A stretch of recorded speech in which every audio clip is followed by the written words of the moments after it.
forward now in the study, continuing on with verse 10, where we were somewhat interrupted by time. And let me go ahead and continue to read verse 10 again. Now it says, "And there are 7 kings, 5 are fallen, 1 is, and the other is not yet come. And when he comes, he must continue a short space." So the emphasis out of these 7 heads, if you'll remember the 7 heads, the 10 horns and the crowns that were on the beast, Satan himself as a result, is important, because the one that is yet to come, he is only going to rule for a short period of time. In other words, when he takes the position of authority, he is only going to have it for a short period of time. Why does this become very interesting to us? Well, because according to Revelation chapter 13, it says that he is only going to rule for a period of 3.5 years. Well, that is a very short period of time. And if you'll remember going back into the earlier portions of the study, I placed an emphasis upon this when we had talked about 42 months, 1,260 days, times, and half a time, 3.5 years. The emphasis is constantly upon this 3.5 year period, discussed in a number of different ways. And here now, when it says that that 7th head rises once again, that he will ultimately reign for a very short period of time.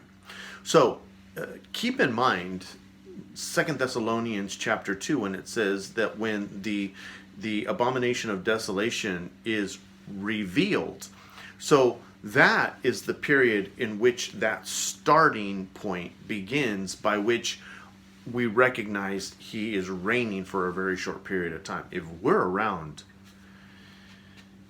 if the folks that have the theology, follow the theology that says there is no such thing as a rapture, or the rapture will come at the end of tribulation, well, I'm going to tell you right now that if we ended up seeing this one world ruler on the rise, that ultimately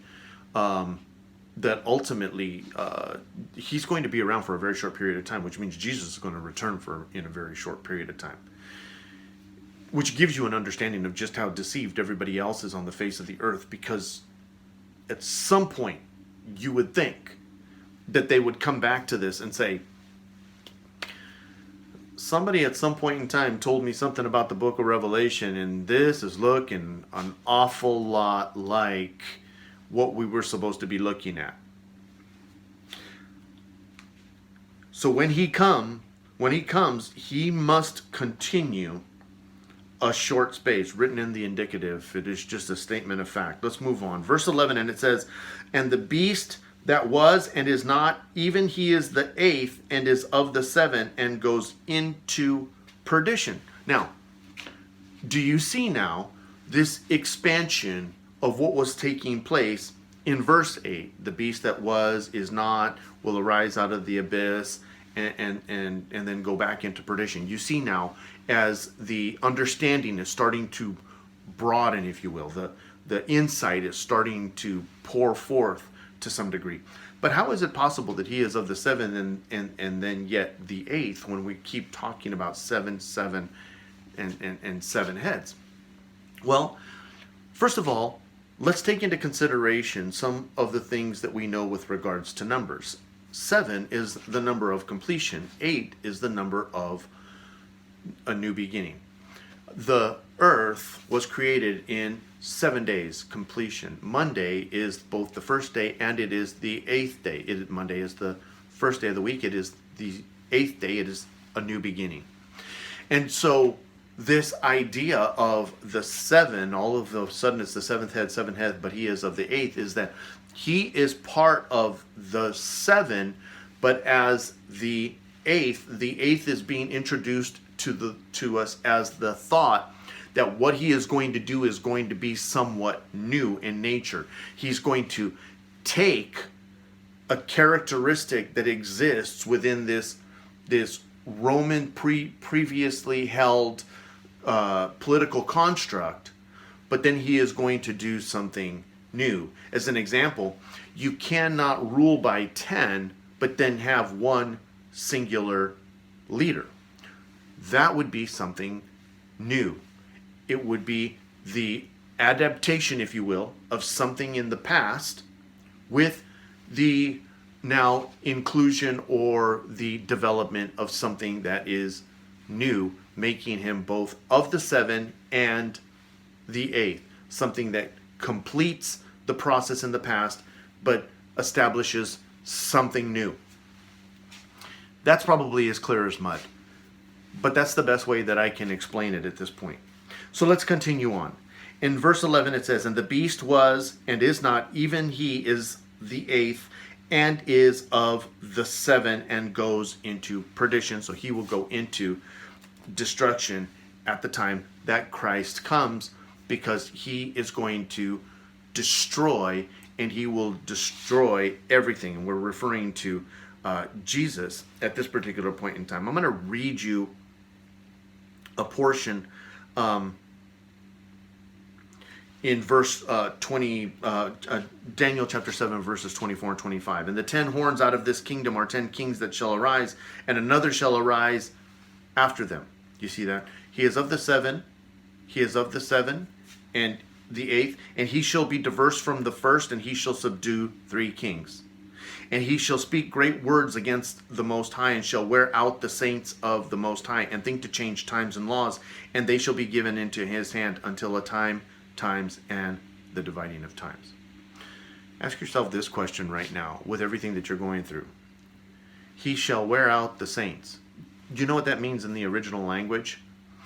That he keeps putting forth such pressures that the saints become weary, having to combat what it is that's coming up against them. Do you feel like you're getting kind of weary with what's going on around about, but you feel like you shouldn't be getting weary, because after all, you're a believer in Christ and this shouldn't be affecting you that way? But if you're going to be honest with yourself, you're going to say, "Man, this is kind of wearing me out." Well, that may very well mean that you're a saint of God, because he's going to wear out the saints. Now, you may be saying, "Yeah, but this is supposed to happen in the tribulation." Remember something. As life goes on, everything doesn't happen in a vacuum. It's not just a flip of a light switch from one day to the next. As things get worse, like Paul said in 2 Thessalonians chapter 2, the mystery of iniquity already exists, and it's going to get worse and worse and worse and worse and worse from the time of Paul to our time. And so what is that telling us? It's going to be bad, even up to the time of the rapture, which I still teach and believe in. He's going to wear out the saints. I got to tell you, at times I feel worn out. I feel almost beaten down. I get exhausted. I feel at times I'm running in 15 different directions at once.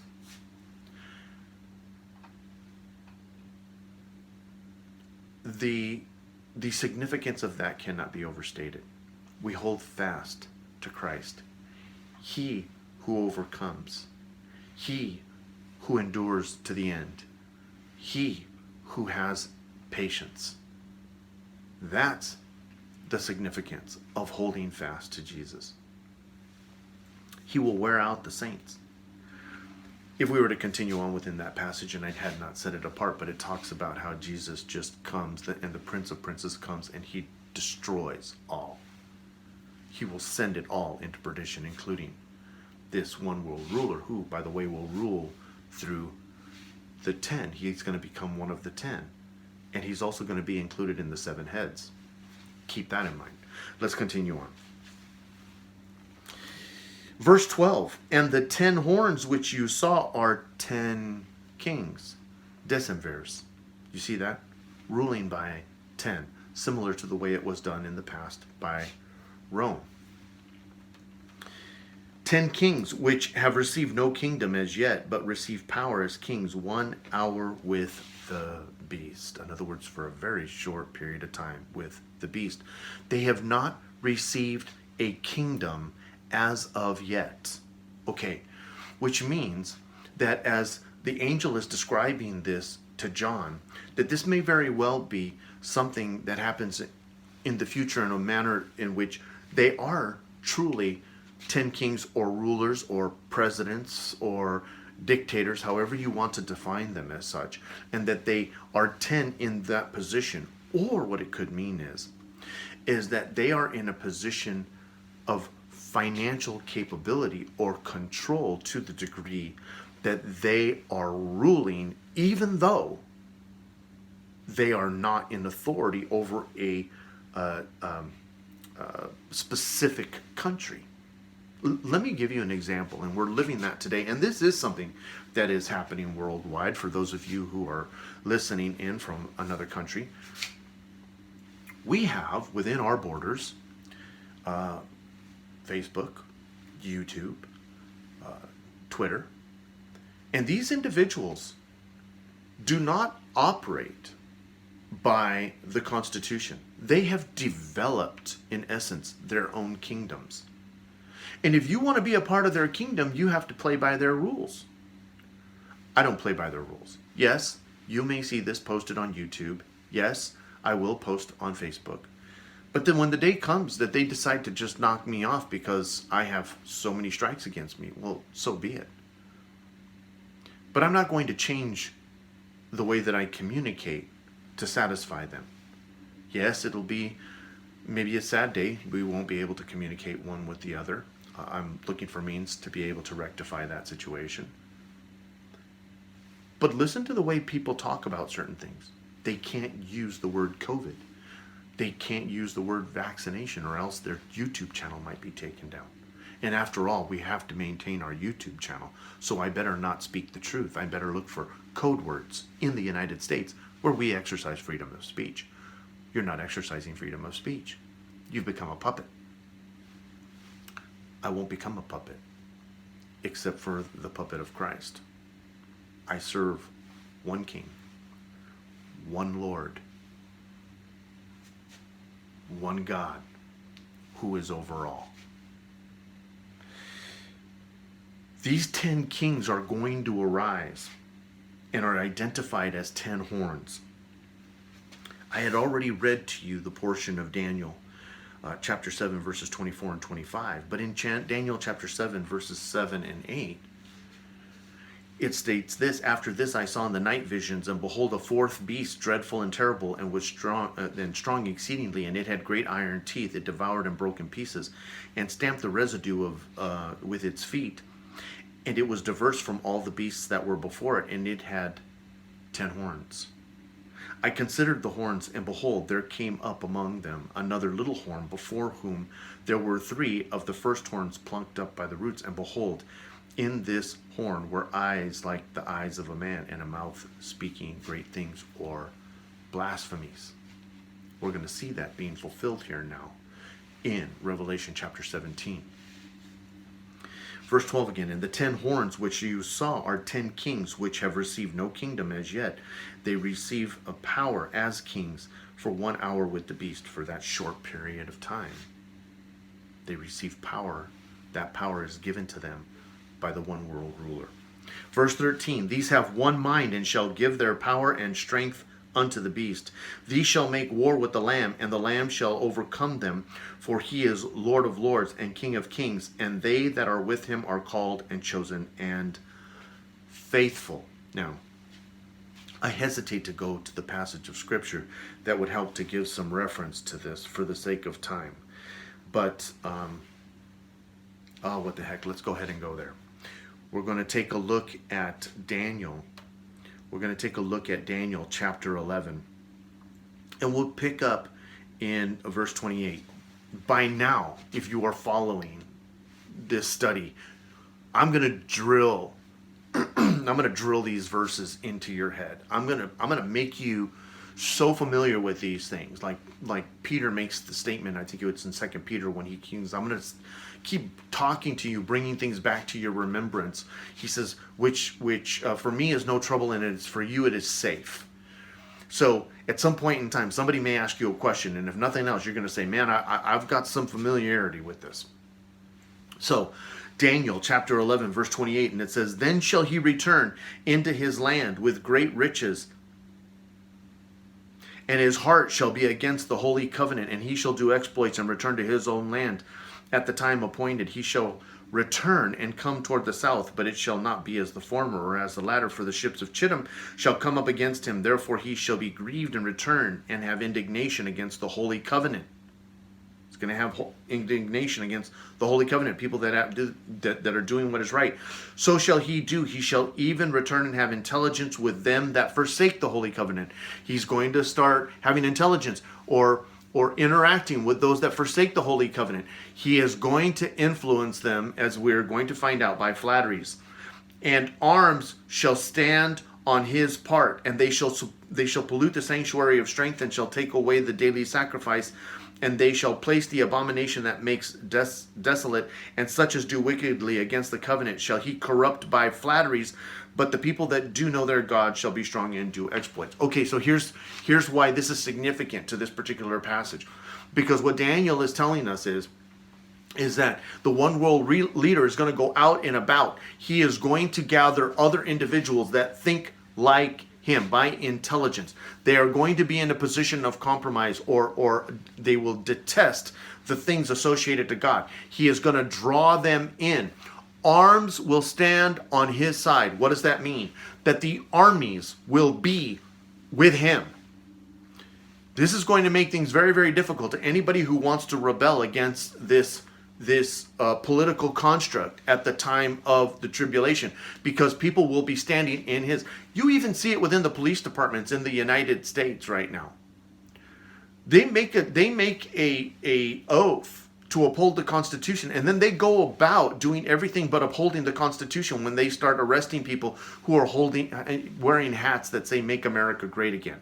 Or I've seen Christians that were doing nothing more than worshiping after the BLM and Antifa went about and were destroying cities. These people were peaceably worshiping God, and cops are arresting them. And if you're a police officer and you're watching this right now, yeah, blue lives matter. But blue lives matter when blue lives are actually doing what is lawful. When you're doing what is right. And now what we're even finding out with regards to this, and I'm getting off on a tangent right now, with these gymnasts that were part of the U.S. The U.S. Olympic Association and all of this, and how they were molested, and the FBI did nothing about it. Arms will stand on his side. I can assure you that when we think right now that those people that are so upstanding are going to do the right thing, no, they won't. When their paycheck is on the line, they will not. Very, very few are going to do the right thing. Remember, Mystery Babylon the Great, she has made everybody drunk with the wine of her fornication. And everybody means everybody from all walks of life. I'll get off on that tirade. Arms will stand on his side, which means that the armies will be on his side. You're going to see that is significant because I just read that portion out of Revelation chapter 17. So the arms shall stand on his side. They're going to destroy the daily sacrifice. Verse 32, and such as do wickedly against the covenant shall he corrupt by flatteries. Those people who are already in a mindset to move away from God, he's going to corrupt by flatteries. And what that means is he's going to tell them basically how wonderful they are. And if you come on board with me, we're going to be able to rule this whole thing together. We're going to do it as 10 rulers. But the thing here is that he is deceiving them. And we'll see later within 17 that he really has the intent that he is going to rise to the top. He's going to be the one who rises to the top. And he's going to be the one who holds that position of rulership. He is of the 7, but is like the 8th. He is going to utilize what has been utilized in the past, but he is going to do something new. And that uniqueness will come from the fact that he is empowered by Satan. And he's got miracles working on his behalf. And he's got a false prophet who is saying everybody needs to worship him. Which is going to lead us to a point here soon, because the woman, she wants to be worshipped. And the one world leader, he's the one who has to be worshipped. And now, coexisting is not going to work again. Let's continue on. I'm getting ahead of myself.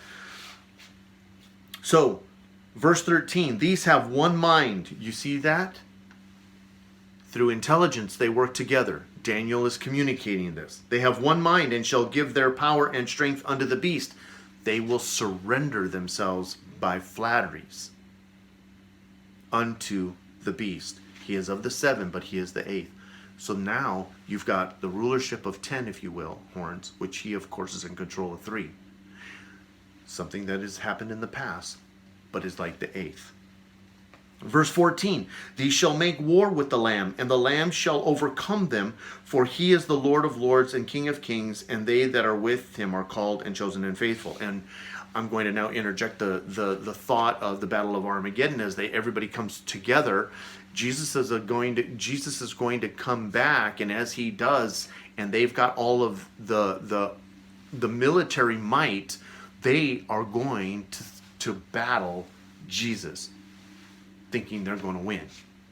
Because after all, we've seen all the miracles. Our guy's pretty strong. Remember, earlier on it said that the scripture says, who can make war with the beast? Well, we're going to find out Jesus can. And Jesus is going to take him out. And Jesus is going to take him out without a word. Stupid man. You're seeing Jesus coming back in the skies on a white horse? You remember the first time he ended up going into Jerusalem. How did he go into Jerusalem? He went in Jerusalem on the colt, the foal of a donkey. Why was that significant?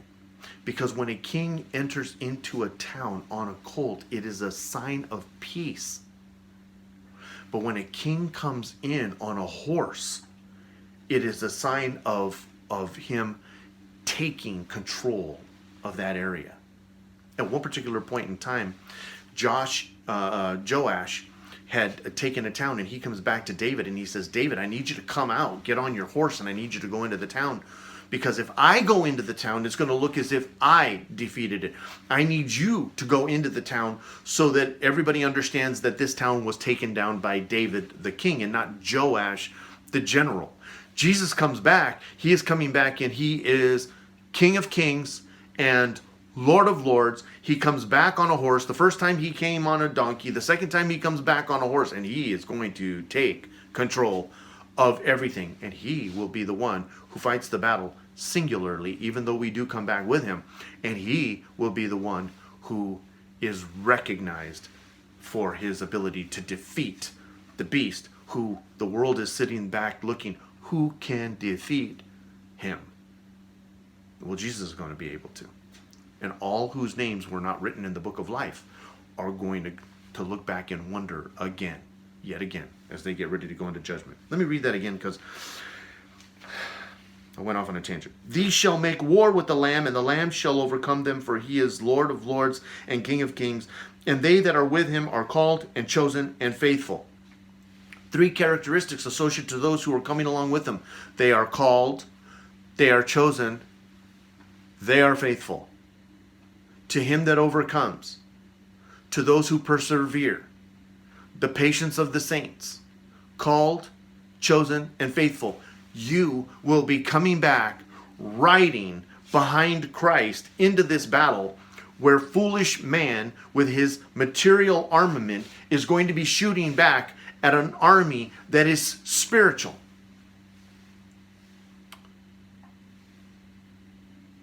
Two Kings chapter 18 and 19. You can read the story within that section, and 2 Chronicles chapter 32. Sennacherib comes up against Jerusalem, talking about how he had already taken down Lachish. He's wanting them to surrender. Hezekiah is the king, and he says, "Man, I'm throwing this scroll over the wall. You better just give up. We're laying siege." Hezekiah ends up sending people looking for Isaiah. Please tell us, what does God want us to do? Isaiah tells him, you need to just chill because God's going to go ahead and take care of it. In one night, 185,000 people are killed by one angel. And stupid, foolish man is going to turn his guns and his weapons on Jesus. Anybody want to take a guess on how that's going to go? And we're right behind him watching this whole thing occur. Imagine that. Verse 15, and he said unto me, the waters which you saw where the whore sits are peoples and multitudes, nations, and tongues. Now, we get an opportunity going all the way back to the beginning of Revelation chapter 17, which is 2 studies back, where I had told you that the angel himself was going to go ahead and expound. I'm not going to expound beyond what an angel is going to give us as far as information goes. But he tells us that the waters that she is sitting on are peoples and nations and tongues and tribes. In other words, she has spread her tentacles out throughout the world. How does she do that? Mother of all harlots. She keeps sending out more people that just keep communicating false doctrine and false belief systems and draw people into behavioral patterns that follow after her. Dear Christian, stay in the Word. Verse 16, and the 10 horns which you saw upon the beast, these shall hate the whore, and shall make her desolate and naked, and shall eat her flesh and burn her with fire. Wait a minute. She was riding upon the political construct, if you will. She was the one earlier within chapter 17 where she is seen riding upon it with the golden cup in her hand. I thought that there was some kind of a good relationship that existed between the two. No. They need to get her off their back. And Satan is not going to share his glory with her. Remember, Revelation chapter 13, the one world ruler is going to cause everybody to worship the beast.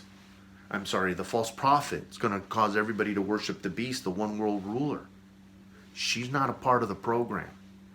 All she was used for was deception to get people moving in a different direction.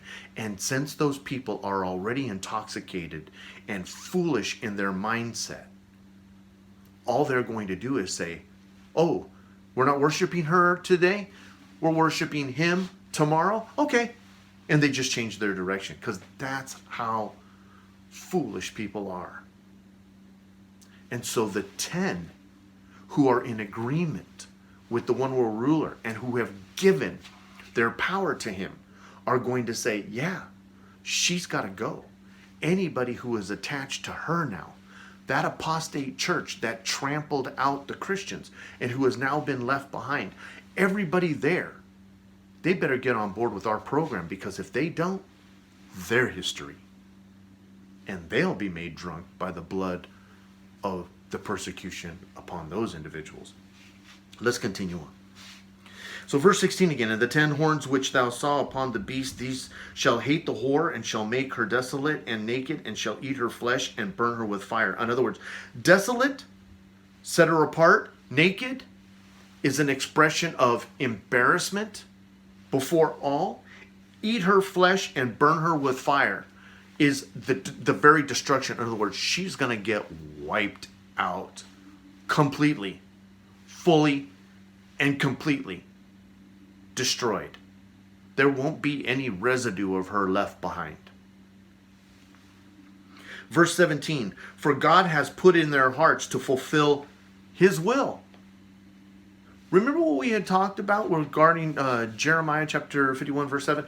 That Babylon is a golden cup within the Lord's hand, and we were talking about the sovereignty of God in the last study. Well, here it is again. God's saying he is going to bring about her destruction. He's going to use them to fulfill his will in destroying her. Because when he comes back, she'll be destroyed, and the only ones left will be him, the beast, and Satan and all them, and he's going to take out them. For God has put it in their hearts to fulfill his will, and to agree and give their kingdom unto the beast until the words of God shall be fulfilled. They're all in agreement. They're all of one intellect, as spoken of in Daniel chapter 11 that is discussed. They're all going to give their power unto the beast. The beast will rule. He is of the 7, and yet he is the 8th. There's a uniqueness to his rulership. In verse 18, and we'll wrap up here, and the woman which you saw is that great city which reigns over the kings of the earth. So we saw her sitting on the back of the beast, and now this individual is being identified as a city as well, who rules and reigns over the kings of the earth. A city that is so wrapped up in idolatry that it can impact and have influence over the kings of the earth. Sounds an awful lot like Rome. It sounds an awful lot like papal authority, doesn't it?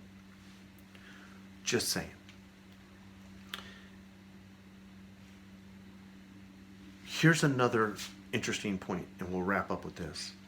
She is identified as a harlot and a city. Jesus is coming back for a virgin bride, and Jerusalem comes down as a bride adorned, a city.